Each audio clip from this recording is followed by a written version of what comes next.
Smart Listener, kembali lagi di Smart Eco Life bersama saya Priscilla Rini dan masih dengan tema Puspa dan satwa objek penting dalam daya dukung, daya tampung lingkungan hidup, dan masih juga bersama dengan Pak Mustari Tepu selaku Kepala Subbidang Hutan dan Hasil Hutan P3E Sulawesi dan Maluku. Nah, langsung saja nih Pak. Tadi kita saya sempat bertanya nih, apa sih sebenarnya itu HCPSN? Ya. Baik.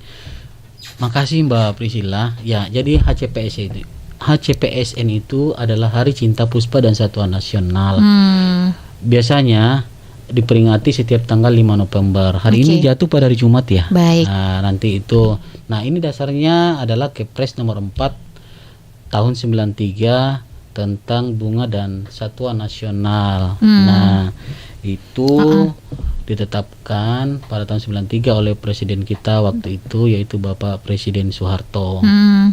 Oke. Dari HCPSN ini apa tujuannya sih Pak? Nah, HCPSN ini bertujuannya bagus sekali, terutama untuk smart listener dan para milenial, bahwa HCPSN ini penting untuk menumbuhkan kepedulian, kecintaan, semangat dalam perlindungan dan pelestarian puspa dan satwa nasional kita, ya, yang ada di Indonesia seperti yang disebutkan tadi ya.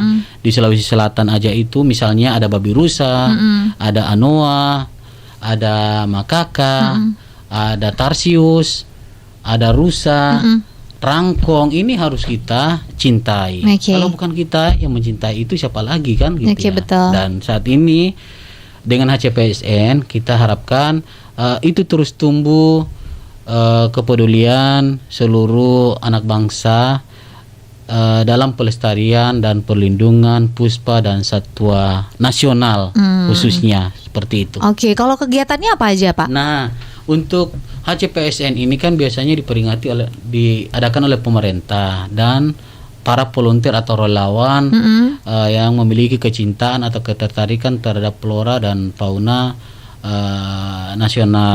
Untuk sulsel rencana ini kami akan berkumpul dengan para filatelis dan post crossing di Sulawesi Selatan yang akan rencana diikuti beberapa teman dari kabupaten, kota Sulawesi Selatan bertempat di Rumah Hijau Denasa.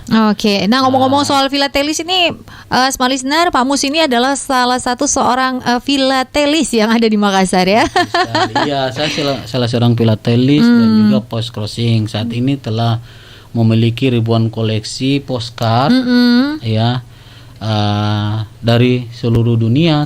Ya, wow. Dari Afrika, Eropa, Amerika, Australia, dan negara-negara di Samudra Pasifik yang kalau di peta itu hanya setitik. Nah, ini adalah salah satu koleksi saya yang boleh bawa di sini.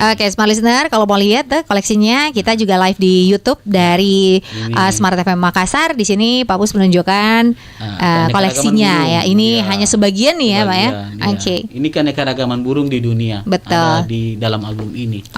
Baik. Nah, apa aja tuh Pak kegiatannya selain yang tadi? Ya, jadi kita akan ada pertemuan, ada penanaman pohon juga. Ya, menanam pohon ini kan adalah salah satu cara kita untuk melestarikan puspa kita. Betul. Ya. Nah, kan kalau kita sudah tanam pohon Mbak, terutama pohon yang berbunga yang menjadi makanan satwa, itu akan datang sendiri ketika berbuah. Betul. Di Sulsel ini banyak sekali jenis pohon buah.